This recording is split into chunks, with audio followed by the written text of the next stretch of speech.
Hello दोस्तों, मेरा नाम है अब्दुल रहमान और आप देख रहे हैं अपग्रेड स्किल्स। सो गाइस, आज की ये वीडियो हमारे लिए बहुत ही इंपॉर्टेंट होने वाली है क्योंकि आज की इस वीडियो के अंदर हम कवर करने जा रहे हैं ऑब्जेक्ट। और ये हमारे पास एक डेटा स्ट्रक्चर होता है ऑब्जेक्ट। इससे पहले हमने एक वीडियो बनाई थी जिसके अंदर हमने काफ़ी सारी प्रॉब्लम सॉल्व करी थी और एरे का काफ़ी ज़्यादा यूज़ करा था। और उस प्रॉब्लम वाली वीडियो से पहले मैंने एक एरे की वीडियो बनाई थी। सो वो भी एक डेटा स्ट्रक्चर की वीडियो थी जहाँ पर हमने एरे को कवर किया था। और यहाँ पर आज भी हम जो है डेटा स्ट्रक्चर की वीडियो देख रहे हैं जिसके अंदर हम ऑब्जेक्ट को कवर कर रहे हैं। यहाँ पर ऑब्जेक्ट का बहुत ही इंपॉर्टेंट रोल होता है हर एक वेबसाइट के अंदर। ये ऑब्जेक्ट की और एरे की बहुत बार नीड होगी आप लोगों को। और जो नेक्स्ट वीडियो होगी उसके अंदर मैं आप लोगों को दिखाऊंगा क्या हम रियल प्रॉब्लम इससे सॉल्व करने वाले हैं एरे और ऑब्जेक्ट का यूज़ करते हुए। कई सारी हम प्रॉब्लम इसमें सॉल्व करेंगे। जो नेक्स्ट वीडियो होने वाली है बहुत ज़्यादा इंपॉर्टेंट होगी आप लोगों के लिए और काफ़ी ज़्यादा प्रॉब्लम सॉल्विंग स्किल आप लोगों की इंप्रूव होने वाली है उसके अंदर। तो चलिए स्टार्ट करते हैं और देखते हैं इसके सारे कॉन्सेप्ट को। ऑब्जेक्ट क्या होता है, कैसे क्रिएट होता है, उसके क्या क्या मेथड हैं, क्या क्या उसके अंदर प्रॉपर्टीज़ की शॉर्टकट है, क्या कैसे डिस्ट्रक्चर होगा, क्या इसके अंदर कंप्यूटेड प्रॉपर्टी नेम्स होते हैं और ऑपरेटर क्या होते हैं, रेस्ट ऑपरेटर क्या होते हैं। चलिए इसको स्टार्ट करते हैं। सबसे पहले मैं यहाँ पर आकर एक जावास्क्रिप्ट की फाइल क्रिएट करता हूँ, ठीक है, स्क्रिप्ट डॉट जेएस। और इस फाइल को मैं लिंक कर दूंगा यहाँ पर। अब यहाँ पर सबसे पहले एक काम और करेंगे। मैं आप लोगों को ऑब्जेक्ट बनाने के दो तरीके बता रहा हूँ, ठीक है। वैसे हम कई सारे तरीकों से बना सकते हैं, बहुत सारे तरीके हैं हमारे पास, जो है 5 से 6 तरीके होते हैं। बट मैं आप लोगों को वो तरीके बता रहा हूँ जो most of the cases use होने वाले हैं।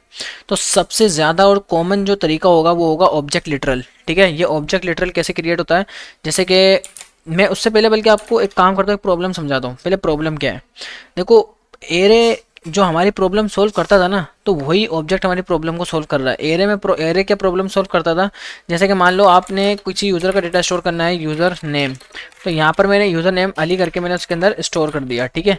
अगर कोई दूसरा यूज़र मतलब यूज़र की अगर एज स्टोर करनी है तो इस तरह से हम उसकी एज स्टोर करेंगे। अगर मान लो मुझे यूज़र की सिटी स्टोर करनी है तो मैं क्या करूँगा, उसके अंदर उसकी सिटी इस तरह से स्टोर करूँगा। तो ये हमारे पास अगर मान लो बहुत ज़्यादा डेटा हुआ, बहुत ज़्यादा डेटा हुआ, सो ये हमारे पास एक बहुत बड़ी प्रॉब्लम क्रिएट कर सकता है और उससे हमारा कोड जो है ना काफ़ी ज़्यादा मेसी हो रहा है। तो ये हमारे पास एक सबसे बड़ी प्रॉब्लम है जिसने एरे ने इसकी प्रॉब्लम को सोल्व करा था। एरे ने क्या करा था, वहाँ पर आने के बाद ये एक ब्रैकेट बना के सारा डेटा हमने एक एक करके उसमें अंदर लिख दिया था, जैसे कि अली 20 और ये सिटी का नाम। सो यहाँ पर आपने देखा कि हमने क्या करा, सिटी का नाम और नेम और सिटी जो है एक साथ सारी चीज़ हमने इसके अंदर फिल कर दी है। और अगर आप इसको हटाना चाहो तो हटा सकते हो। बट यहाँ पर एक चीज़ है कि अगर हम अब इसी डेटा को थोड़ा सा और ज़्यादा रीडेबल बना दें। अभी देखो, कहने का मतलब ये है, ये जो 20 आ रहा है, या ये एक मैं कोई रैंडम नंबर लिख दूँ, तो अभी आपको क्या पता ये मैंने नंबर क्या लिखा है, किस चीज़ का नंबर है, या ये नंबर किस चीज़ का है। चलो नाम समझ में आ रहा है, किसी का नाम है, लेकिन यहाँ पे ये भी क्लियर नहीं है कि नाम उस यूज़र का नाम है या उसके अब्बू का नाम है, अम्मी का नाम है, किसका नाम है। या 20 का कोई आइडिया नहीं है, 30,000 का कोई आइडिया नहीं है क्या चीज़ है। यही चीज़ ऑब्जेक्ट आपको क्लियर करके देता है कि आपको वहाँ पे चीज़ें बतानी पड़ती हैं कि भाई ये नेम की बात हो रही है, ये एज की बात हो रही है, सिटी की बात हो रही है। इस तरह से आपका डेटा क्लियर हो जाएगा और काफ़ी ज़्यादा आपका कोड बच जाएगा। तो दोनों एरे और ऑब्जेक्ट जो है दोनों मिलकर रियल में बहुत ज़्यादा यूज़ होंगे, बहुत ज़्यादा। तो चलिए स्टार्ट करते हैं और देखते हैं कि हम इसके साथ किस तरह से काम करेंगे। तो ऑब्जेक्ट लिटरल बनाने का सिंपल तरीका है, जैसे आपने यूज़र बनाया और आप यहाँ पर करली ब्रैकेट लगा दोगे। पहले क्या करते थे, हम लगाते थे इस तरह के ब्रैकेट, ठीक है। ये हमारा एरे का ब्रैकेट होता है, जो स्क्वायर ब्रैकेट है ना। अब हम सिर्फ चेंज हमने क्या करा है, यहाँ पर करली ब्रैकेट लगा दिया इस तरह से। और यहाँ पर जो डेटा स्टोर होता है वो होता है की और वैल्यू पेयर के अंदर। की और वैल्यू पेयर के अंदर जो एरे होता था ना, एरे में की वैल्यू पेयर का चक्कर नहीं होता था। वहाँ पर सारा डेटा होता था 10 20 अली बिलाल इस तरह का नाम होता था। उसके पीछे जो है एक इंडेक्स नंबर चल रहा होता था, 0 1 2 3 4 5 6। लेकिन यहाँ पर इस ऑब्जेक्ट के अंदर इंडेक्स नंबर का कोई कॉन्सेप्ट नहीं है, यानी कि 0 1 वगैरह इस तरह का कोई कॉन्सेप्ट नहीं है। यहाँ पर आपको की वैल्यू पेयर के अंदर डेटा स्टोर करना होता है। जो इसकी की होती है ना, वही इसका एक तरह से इंडेक्स नंबर होगा, और जो इसकी वैल्यू है जैसे एरे में वैल्यू होती है वैसे होगी। जैसे मैं एग्जांपल के तौर पर ये समझो कि नेम, और नेम के अंदर मैंने यहाँ पे लिख दिया अली खान, ठीक है। जैसे किसी की एज स्टोर करनी है तो ये मैंने एज लिख दिया, किसी की सिटी स्टोर करनी है तो ये मैंने सिटी लिख दी। और अगर किसी के, अगर मान लो मुझे और क्या कर सकते हैं, सैलरी कर सकते हैं, ये सैलरी स्टोर हो जाएगी। समझ आई बात। तो इस तरह से ये हमने एक ऑब्जेक्ट क्रिएट करा। और अगर मैं इसको रन करके आप लोगों को दिखाऊं तो इसको लाइव सर्वर पे ऑन करते हैं तो इधर आते हैं, यहाँ पर आप देख सकते हो एक ऑब्जेक्ट आ गया जिसके अंदर ये इसकी की आ रही है और इस तरह से आपके पास डेटा नज़र आ रहा है। बट एक चीज़ याद रखना कि ये हमारे पास अनऑर्डर कलेक्शन है।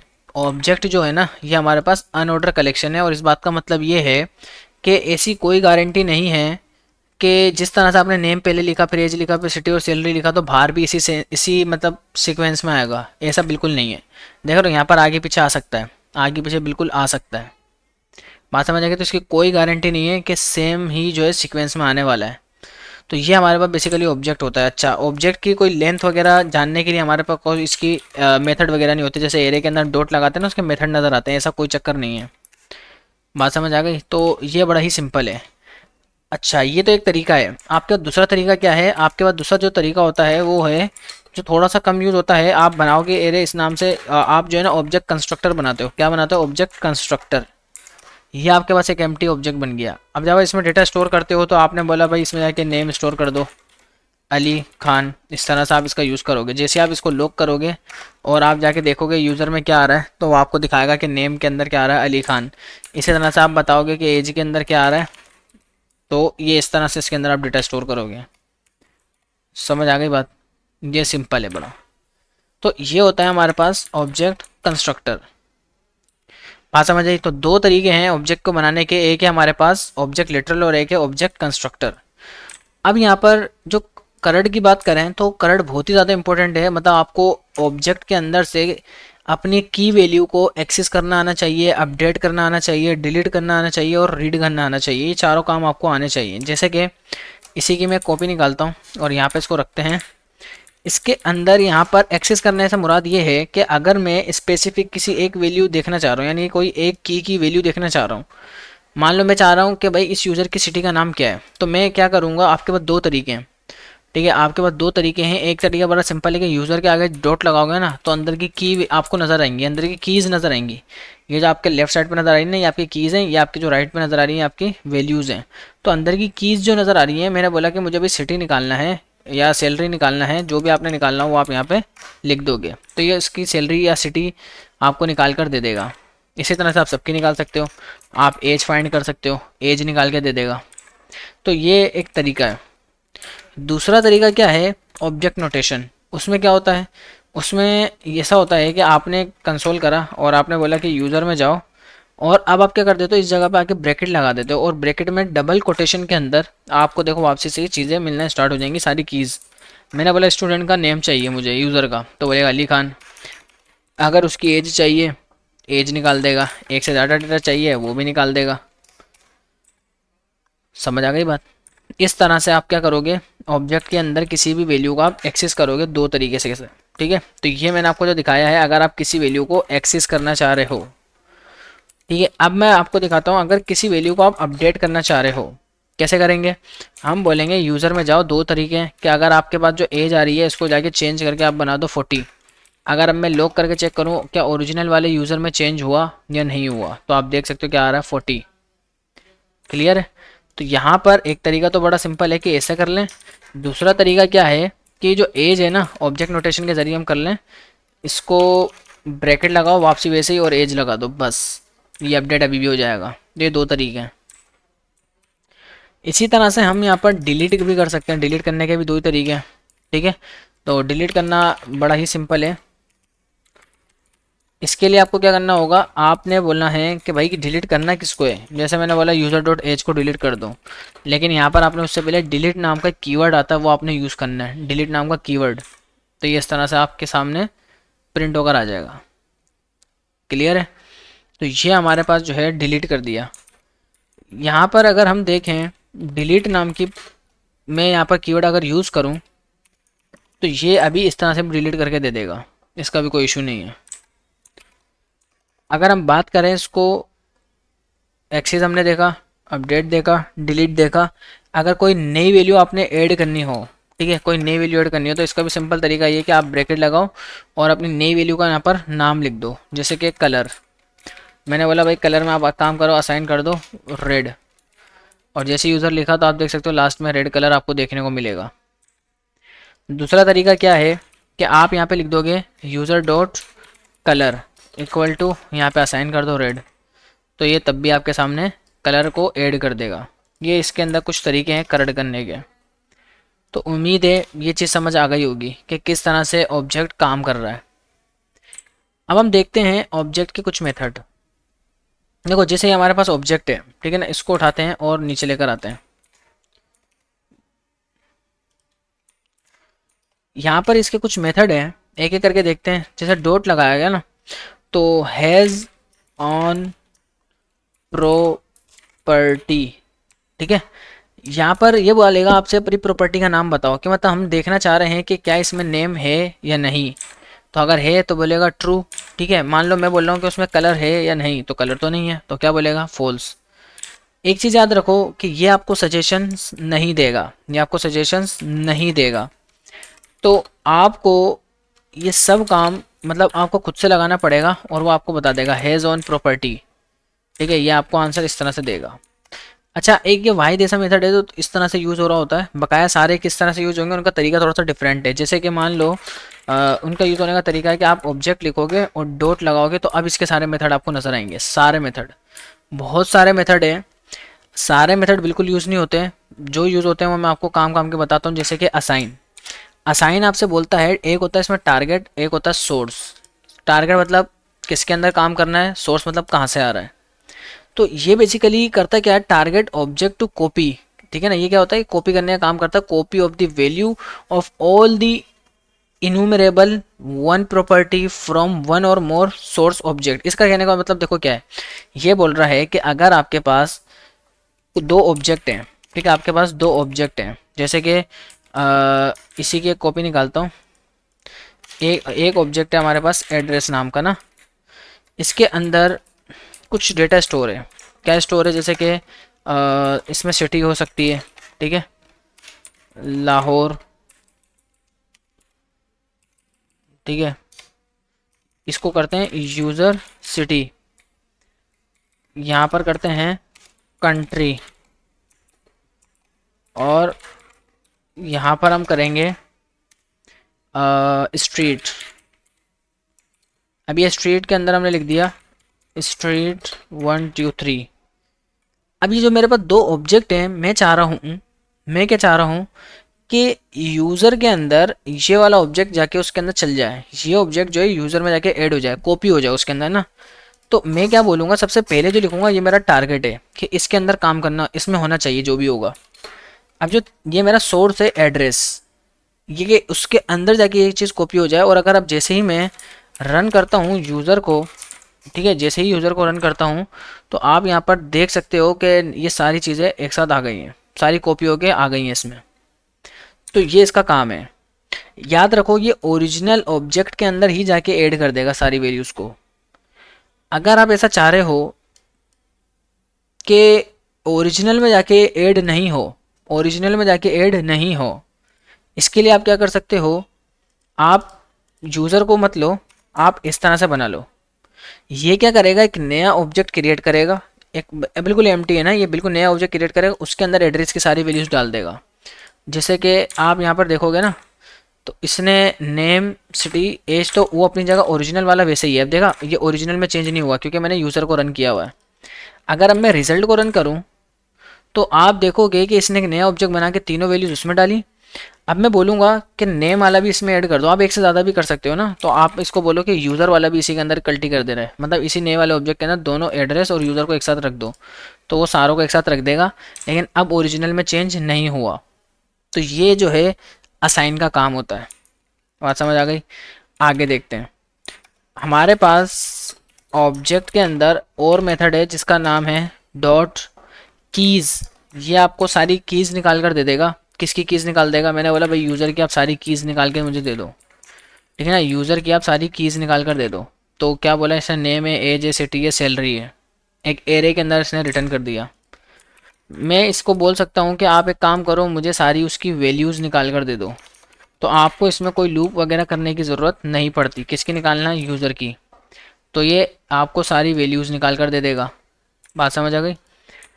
अच्छा जी, आप इसमें एंट्रीज़ का भी यूज कर सकते हो, जैसे हमने एरे में करा था। एंट्रीज़ आपको दोनों की वैल्यू रिटर्न कर देगा, की और वैल्यू। एक एरे के अंदर मल्टीपल उसने डेटा रिटर्न कर दिया। आप इसको लूप करके निकाल सकते हो, जैसे कि मैंने अपने प्रीवियस क्लास के अंदर आप लोगों को दिखाया था। अच्छा, अब एक चीज़ देखो कि अगर आपके पास कुछ इस तरह का डेटा आ जाए, मान लो इस तरह का आपके पास रियल में कोई डेटा हो, और इसको जो है, इसको आप जो है ऑब्जेक्ट बनाना चाह रहे हो, इसको आप ऑब्जेक्ट बनाना चाह रहे हो, तो इसके लिए भी हमारे पास वैसे एक प्रॉपर्टी आती है, उसके ज़रिए हम इसको भी ऑब्जेक्ट बना सकते हैं, अगर इस तरह का आपके पास रियल में कोई डेटा आ रहा हो तो। बात समझ आ रही है? तो ये अभी कभी ज़रूरत पड़ी तो मैं आप लोगों को दिखाऊंगा, ठीक है ना। तो ये भी हम यूज़ कर सकते हैं। और देखता हूँ कि कोई काम के इसमें, और फ्रीज़, फ्रीज़ बहुत बार यूज़ हो रहा होता है, जैसे कि बैकएंड में काफ़ी बार यूज़ होता है। हमें फ्रीज़ की ज़रूरत इसलिए पड़ती है कि हमारा जो ऑब्जेक्ट है फ्रीज़ हो गया। अब ये जैसा आपको नज़र आ रहा है ना, अब ये एज इट इज़ ऐसा ही रहेगा। कल को इसमें कोई यूज़र आकर कुछ करने की कोशिश करता, मान लो वो बोलता है एज को जाके अपडेट करके आप बना दो 45, तो वो ऐसा कभी भी नहीं करेगा, 45 नहीं करेगा। क्यों? क्योंकि वो फ्रीज़ हो गया। अगर कोई जाके इसके अंदर नई वैल्यू ऐड करने की कोशिश करता है, जैसे कि कलर, तो वो ऐड नहीं कर सकता। क्यों? क्योंकि ये फ्रीज़ हो गया। समझे बात? ये फ्रीज होता है। एक होता है इसी का एक भाई सील, ठीक है, वो तो भाई सील लगा देता है। वो क्या बोलता है कि अगर आपने कोई नई वैल्यू ऐड करने की कोशिश करी तो मैं ऐड नहीं करूँगा। देखा, बोला ये मैंने ऐड नहीं करूँगा। तो आप बोले फ़र्क क्या है, फ्रीज भी तो ये कर रहा था। भाई फ़र्क ये है, लेकिन ये अपडेट करके दे देगा आपको। जैसे कि एज में गए 45 करा, तो देखा ये 45 हो जाएगा। तो ये सील में और फ्रीज में फ़र्क क्या है कि सील जो है आपको अपडेट करके दे सकता है, ऐड नहीं करने देगा, ना ही आपको डिलीट करने देगा। और फ्रीज आपको कुछ भी करने नहीं देगा, ना ऐड डिलीट वगैरह कुछ भी नहीं करने देगा। तो ये इनों में फ़र्क होता है। और इसमें और भी कई सारी वैल्यूज़ हैं, बहुत सारे इसमें और भी ऑब्जेक्ट्स के मेथड हैं। तो फ्रॉम एंट्रीज़, जैसे फ्रॉम एंट्रीज़ मैंने बताया था ना कि अभी आपके पास कभी इस तरह का डेटा आ जाए, तो आप, मतलब किस तरह का डेटा का मतलब, जैसे कि आपके पास यूज़र है, एक एरे है, एरे के अंदर आपके पास लिखा हुआ है नेम, और नेम कोमा लगा के उसकी वैल्यू लगी हुई है अली, ठीक है। और ये जो है ना सेम नाम की एरर आ रहा है ना, इसको नेम हो गया, एज हो गया, नेम अली हो गया, कोमा, ये तीन और रख लेते हैं। ये हो जाएगा एज, ठीक है, ये हो जाएगा सिटी। और यहाँ पर अगर आपके पास सिटी है कराची, तो ये आप जो है इसमें यूज़ कर सकोगे। ये मैंने यूज़र इसको दे दिया, और यहाँ से इसको हटा देते हैं। अब रन करते हैं रिज़ल्ट को, तो आप देख सकते हो ये ऑब्जेक्ट में कन्वर्ट कर देगा। समझ आई बात? इसने क्या करा, आपके एरे वाले डेटा को, एरे डेटा को किस में कन्वर्ट कर दिया, ऑब्जेक्ट के अंदर कन्वर्ट कर दिया। तो ये होता है फ्रॉम एंट्रीज़। तो बड़ा सिंपल है, अगर इस तरह का कभी आपको डेटा आ रहा हो तो आप इसको ऑब्जेक्ट में कन्वर्ट कर सकते हो। किसकी हेल्प से? फ्रॉम एंट्रीज़ की हेल्प से। तो बड़ा ही सिंपल है, ऑब्जेक्ट बहुत ज़्यादा आसान है। अभी आगे देख लेते हैं। इसके मेथड इतने काफ़ी है मेरे ख्याल में, जो है ना आप लोगों को इतनी ज़्यादा ज़रूरत पड़ती नहीं है। बहुत बहुत कम केसेस के अंदर जो है यूज़ होता है ऑब्जेक्ट के अंदर के जो मेथड्स हैं। ज़्यादातर काम जो है एरे के ज़रिए ही किया जाता है। तो बस ठीक है, इतना ज़्यादा आप लोगों को डीप में ज़रूरत नहीं है जाने की ना।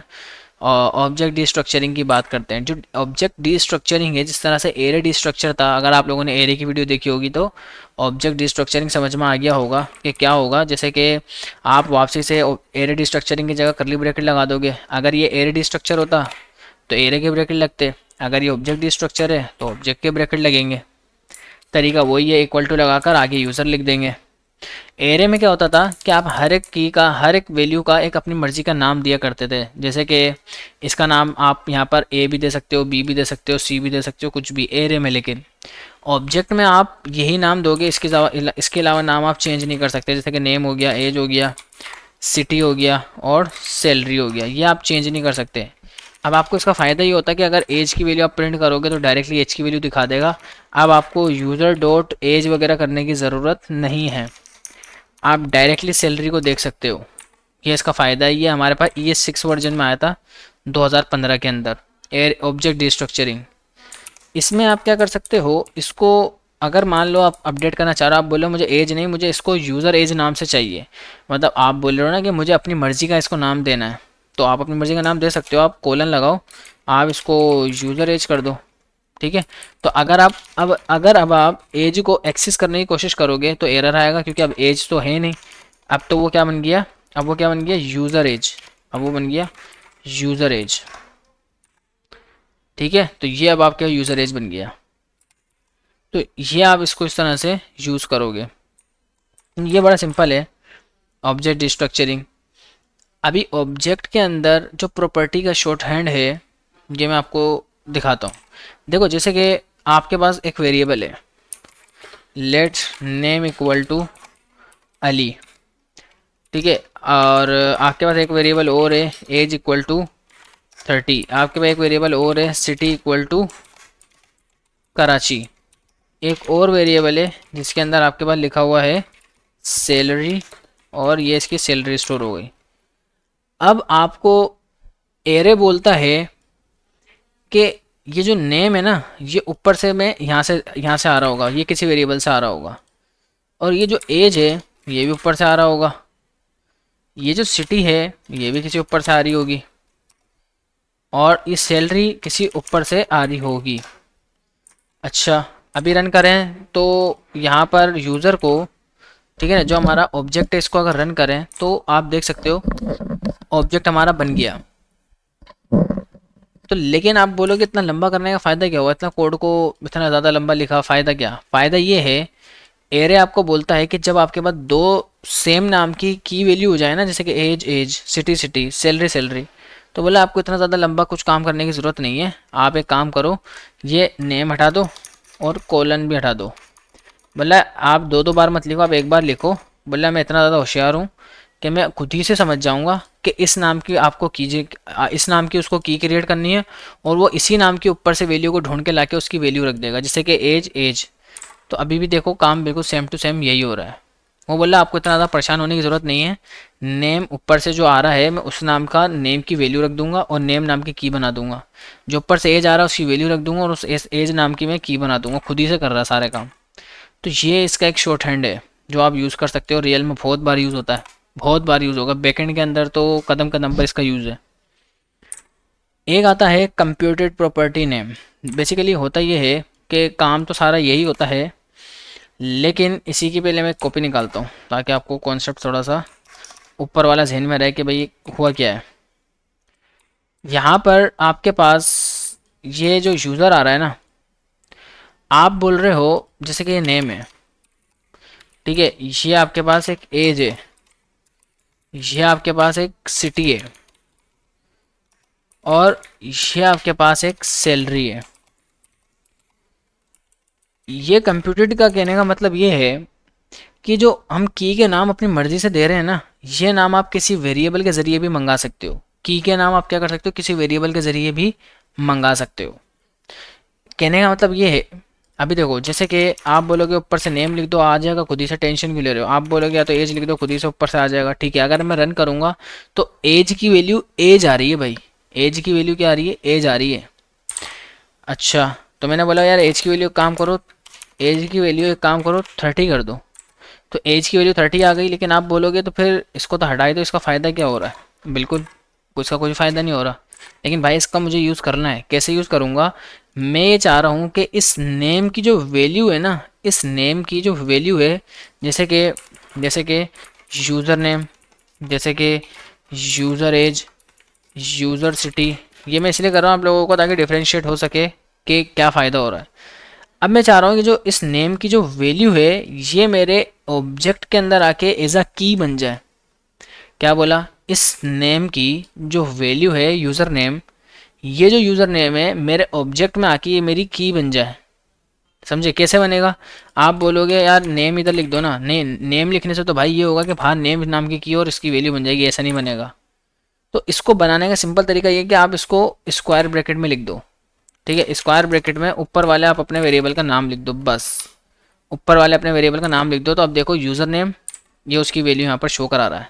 अच्छा, जैसे आपने बोला भाई यार वैल्यू जो है ना, ये नेम आप ऐसे भी लिख सकते हो, ऊपर से ये यूज़र नेम नाम की बन गई और उसी नाम की यहाँ पर ये वैल्यू बना देगा।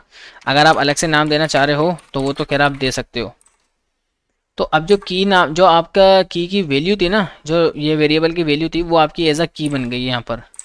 इसी तरह से आप कॉमा लगाओ और एक एक करके, ये रियल में रिएक्ट के अंदर बहुत बार यूज़ होने वाला है, रिएक्ट के अंदर बहुत बार यूज़ होगा। अगर ये आपको समझ नहीं आया ना, तो रिएक्ट में आप जाके फंसोगे आगे। तो ये बड़ा इंपॉर्टेंट कॉन्सेप्ट है। आपको ये आप बोल सकते हो मुझे ये समझ नहीं आ रहा है कि कहाँ पे यूज़ होगा, आप ऐसा ज़रूर बोल सकते हो, ये नहीं बोलना कि यार मुझे समझ नहीं आया कि काम हुआ क्या है। तो ये चीज़ जो है ना गलत हो जाएगी भाई, ये समझना पड़ेगा। तो बड़ा सिंपल है कि मैंने बोला कि ऊपर जो वेरिएबल के नाम की जो वैल्यू है, ये हमारे पास ऑब्जेक्ट में एज अ की बन जाएगी। और आप हो सकता है कि ऐसा सोचो कि इसको हम क्यों यूज़ करेंगे, कहाँ यूज़ करेंगे, क्या फ़ायदा क्या हो रहा है, हम तो डायरेक्टली यूज़र नेम यहीं पर ही लिख देंगे। भाई अभी आपको फ़ायदा नज़र नहीं आएगा, अभी आप खाली काम को समझो कि कैसे किस चीज़ का यूज़ हो रहा है। जब रिएक्ट के अंदर जाएंगे ना, तो वहाँ पर आपको प्रैक्टिकली वर्क नज़र आएगा इसका ना। अभी कोई प्रैक्टिकली वर्क नहीं हो रहा, अभी आप सिर्फ ऐसा लगेगा कि बस आप पढ़े जा रहे हो, पढ़े जा रहे हो, पढ़े जा रहे हो, लेकिन आप बोले यार कुछ रिजल्ट नज़र नहीं आ रहा। मतलब कहाँ इसको यूज़ करेंगे जावास्क्रिप्ट को, कहाँ वेबसाइट पे कैसे यूज़ करेंगे। हो सकता है जो बिल्कुल फर्स्ट टाइम पढ़ रहा हो, और वो हो सकता है कि वो टकरे मार रहा हो। क्यों? क्योंकि वो ऐसा सोचेगा कि यार ये मतलब जावास्क्रिप्ट कहाँ पे कैसे यूज़ हो रही होगी वेबसाइट में, ये तो अभी तक तो कोई वेबसाइट का यहाँ पर गेम नज़र ही नहीं आ रहा, बस चले जा रहे हैं चले जा रहे हैं। तो वही स्टार्ट में इस तरह का होता है, लेकिन अभी आगे जब हम डोम पढ़ेंगे तो आपको ये चीज़ें समझ में आना स्टार्ट हो जाएंगी कि कैसे वेबसाइट में यूज़ होगी ये। ठीक है, तो अभी बस पढ़ो समझो खाली कौन सी चीज़ क्या काम कर रही है बस। अब देखते हैं स्प्रेड ऑपरेटर।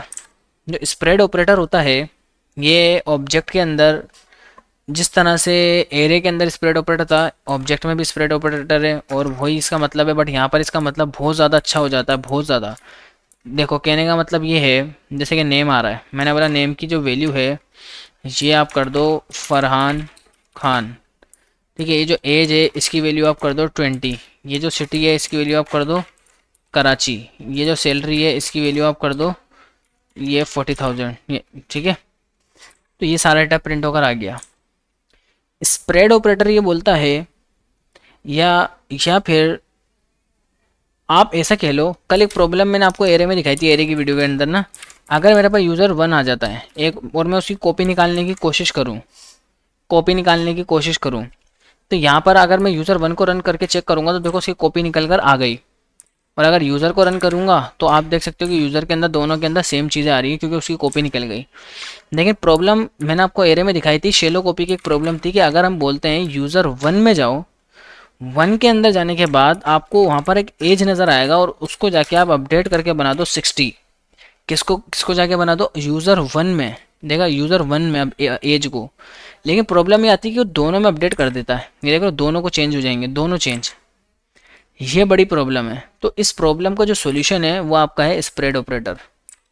स्प्रेड ऑपरेटर बोलता है कि आपको अगर जो कॉपी बनानी है ना, तो आप इस तरह से नहीं बनाओ, ये इस तरह से नहीं बनाओ, नहीं बोला गलत बात हो जाएगी।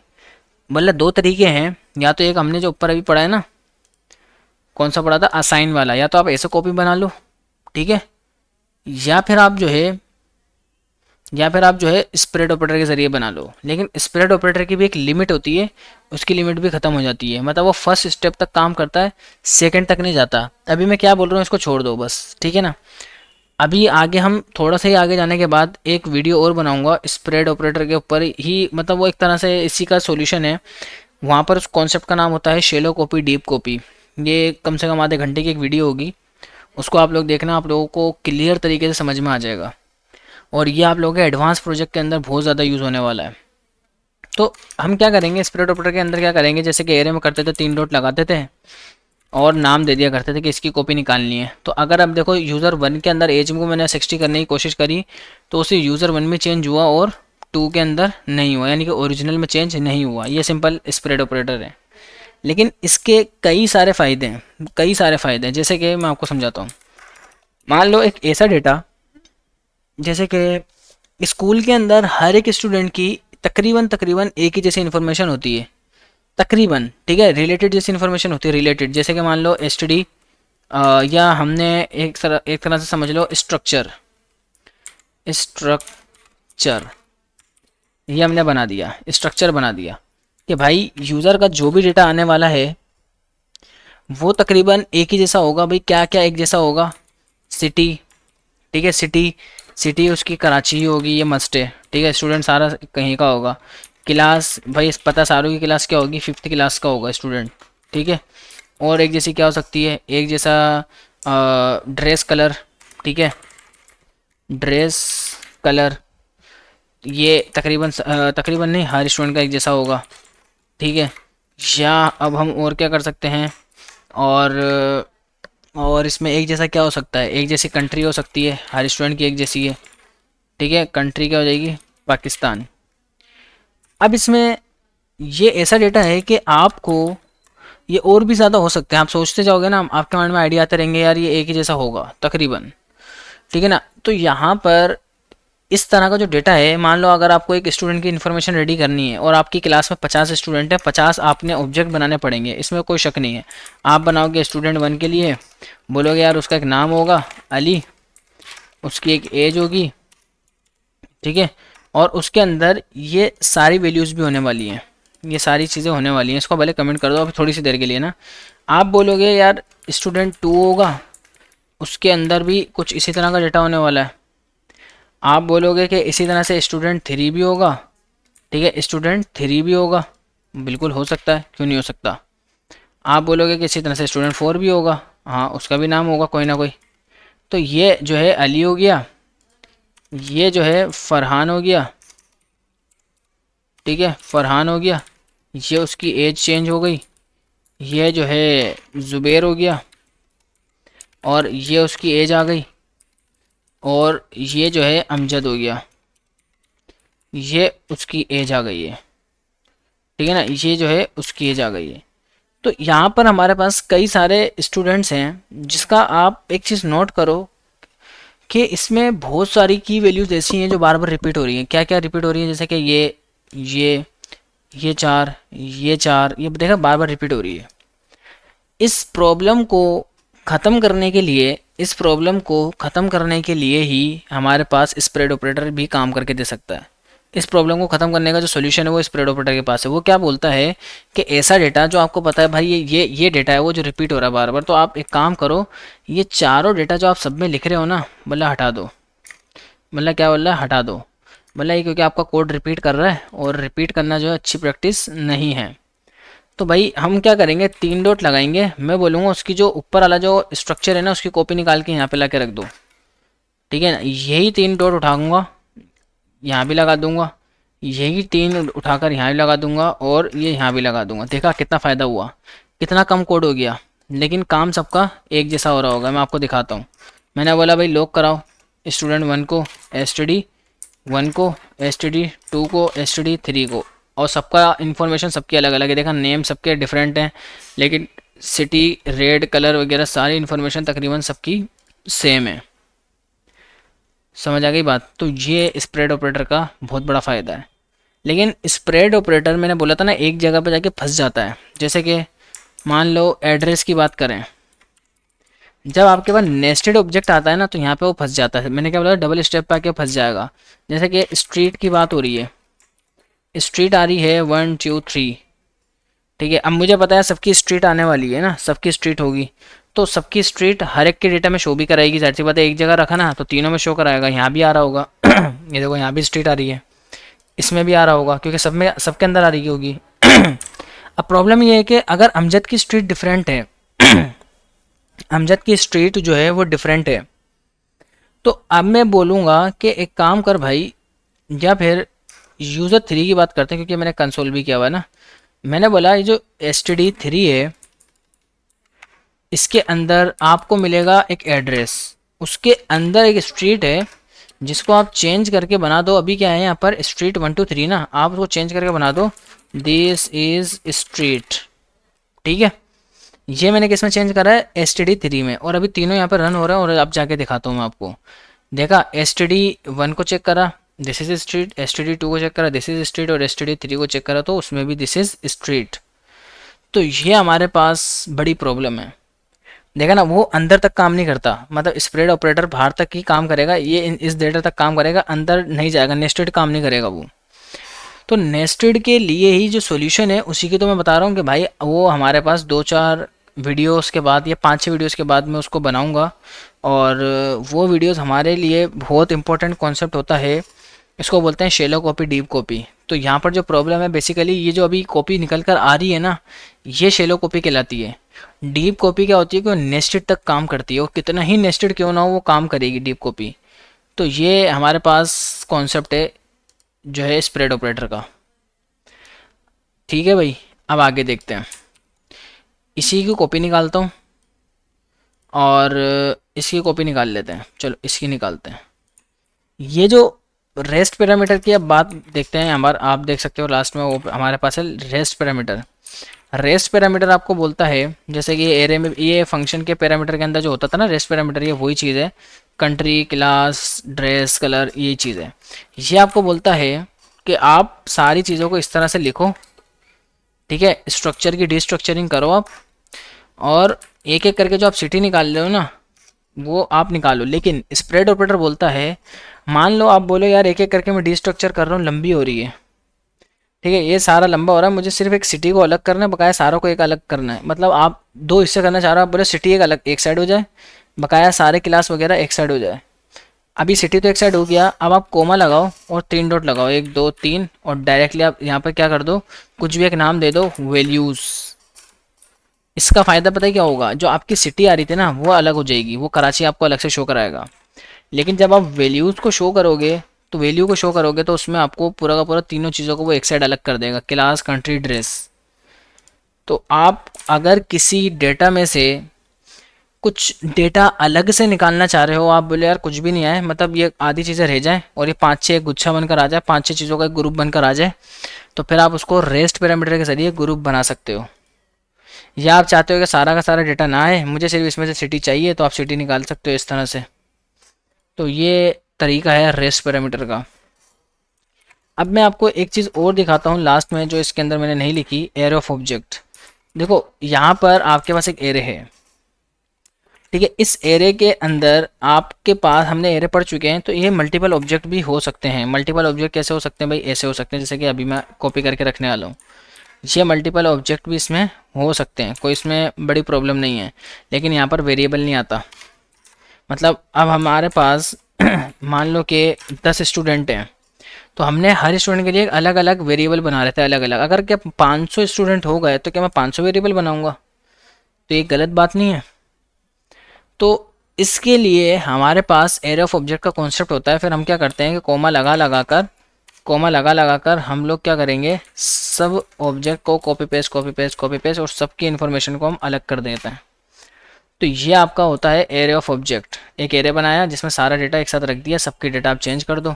और जब आप इसको लॉग करते हो, किसको, यूज़र को, ठीक है। हमारे एरे का नाम क्या था, एरे नाम था इसका इत्तेफाक से। तो आपको यहाँ पर एरे के अंदर कई सारे ऑब्जेक्ट देखने को मिलेंगे, और फिर आप इसको आगे जाके लूप करके डेटा निकाल सकते हो। जैसे कि आप इसमें 4 ऑफ का यूज़ कर सकते हो, 4 इन का यूज़ कर सकते हो। और मेरे को 4 इन से याद आया कि मैंने आप लोगों को अभी तक 4 इन का लूप पढ़ाया नहीं है, वो जो कि अभी मैं पढ़ा भी देता हूँ, ठीक है। लेट आई ऑफ, और हमारा जो एरे है उस पर आप लूप करो, लॉक करके दिखा दो कि आई में क्या आ रहा है, तो आप देख सकते हो कि आई के अंदर सारे ऑब्जेक्ट आ रहे हैं, क्योंकि वो तो लूप हो गया ना, अंदर का डेटा बाहर आ गया, ठीक है। अंदर का सारा डेटा बाहर आ गया। तो ये बड़ा सिंपल है।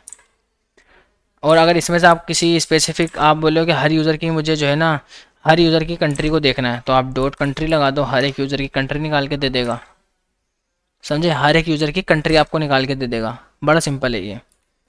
अच्छा, अब एक और चीज़ है जो मैं आप लोगों को बता रहा हूँ, जो आप लोगों का लूप रह गया, ऑब्जेक्ट के ऊपर लूप करने वाला काम। तो ये एक बहुत अच्छा कॉन्सेप्ट है। देखो यहाँ पर एक मेरे पास वेरिएबल है, ठीक है। ये मैंने एक वेरिएबल बनाया यूज़र नाम का ना, और इस यूज़र के अंदर लॉक करा यूज़र को, ठीक है, यूज़र को लॉक करा। और इसके अंदर जाने के बाद अगर मैं देखूं तो ये सारा डेटा आ रहा है, लेकिन मैं जब इसको लूप करना चाहूँगा, जैसे कि मान लो कि यूज़र में जाओ, यूज़र के अंदर आप नेम को निकाल लो, या सॉरी नेम बोल लो, सिटी को निकाल लो, आप क्लास को निकाल लो, आप जो है ड्रेस को निकाल लो, इस तरह से। तो वो एक एक करके निकालेगा तो कल हो जाएगी। अगर हमारे पास हज़ारों लाखों डेटा हुआ तो ऐसे कल हो जाएगी। हम यहाँ पर लूप कर सकते हैं, लेकिन यहाँ पर लूप में फोर के लूप से नहीं कर सकते। उसका रीज़न ये है कि फोर के लूप आपको बोलता है let i equal to 0 index से चलाना स्टार्ट करूँगा, लेकिन सवाल यहाँ पर आता है कि इसमें तो कोई इंडेक्स होता नहीं है। मतलब इसमें तो कोई 0 है ही नहीं, इसमें ना कोई 1 है, ना इसमें कोई 2 है, ना कोई इसमें 3 है। इसके तो इंडेक्स नंबर होते ही नहीं है। तो अब हम 0 से लेकर हम इसको क्या बोलेंगे कि आप जो है आई की लेस देन इक्वल टू आप 5 तक चलाओ। या तो हम एरे में तो इस तरह से बोल दिया करते थे कि भाई एरे की लेंथ तक चलाओ, तो यहाँ तो लेंथ वगैरह कुछ है नहीं। समझे बात को? इसकी लेंथ से मुझे एक चीज़ याद आई है, ऑब्जेक्ट डॉट लेंथ इसमें एक प्रॉपर्टी है, लेकिन ये मेथड नहीं है, ये आपको एरर दे देगा। लेकिन वो इस काम के लिए नहीं है, ठीक है ना, वो इस काम के लिए नहीं होती, इसका काम डिफरेंट होता है। बट आप लोगों को पता चला बोलो कि यार यहाँ तो लेंथ तो आ रहा है, लेकिन मैं वो इस काम के लिए नहीं है, वो इसलिए बताया मैंने। तो हम यहाँ पे इसको ये याद रखो, इस पर कभी भी फॉर ऑफ का लूप या वाइल का लूप या डू वाइल का लूप काम नहीं करेगा। ना फॉर ईच काम करता, फॉर ईच एरे का मेथड है, ना मैप काम करेगा, वो भी एरे का मेथड है। फॉर ऑफ भी काम नहीं करेगा, फॉर ऑफ काम कर सकता है लेकिन उसका तरीका थोड़ा सा डिफरेंट है। तो इस पे जो काम करता है वो करता है फॉर इन का लूप। फॉर आई जो ऑफ लगाते थे ना आप लोग, तो यहाँ पर अब आ जाएगा इन, और डायरेक्टली आप दे दोगे यूज़र। क्या दे दोगे? यूज़र। अगर अब आप लॉक करोगे आई को, तो ये आपको सारे उसके कीज़ निकाल के दे देगा। सारे कीज़ जो आप ऊपर मेथड से निकाल लेते हो, आप यहाँ पे फॉर इन के लूप से भी निकाल सकते हो। अगर आप बोलो कि मुझे वैल्यू निकालनी है, तो भाई वैल्यू निकालने का सिंपल तरीका है, आप अपने ऑब्जेक्ट का नाम दो, अंदर कीज़ का नाम दे दो। आई के अंदर सारी कीज़ आ रही हैं जैसे आप लोग एरे के अंदर करते हो, सेम वही तरीका है। ठीक है, आप दोनों अगर निकालना चाह रहे हो तो उसका भी कोई बड़ा मसला नहीं है।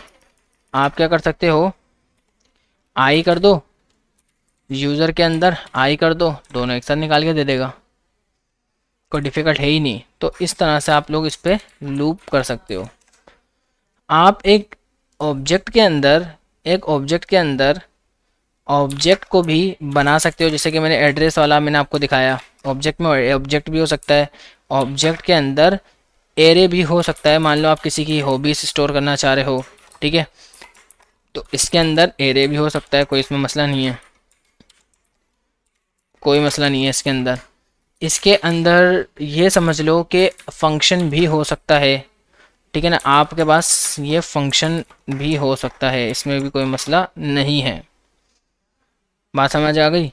तो भाई इस तरह से आपके पास ऑब्जेक्ट होता है, इसमें आप हर एक चीज़ का यूज़ कर सकते हो, array, object, function, each and everything.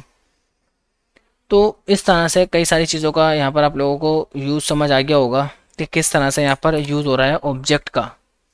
और हर तरह से मैंने आपको ऑब्जेक्ट को यूज़ करके दिखाया। तो ये सारा जो कोड है आप लोगों को गिटहब पर मिल जाएगा, टेंशन लेने वाली बात है ही नहीं। तो आज के लिए इतने रखते हैं, मिलते हैं इंशाल्लाह नेक्स्ट वीडियो में।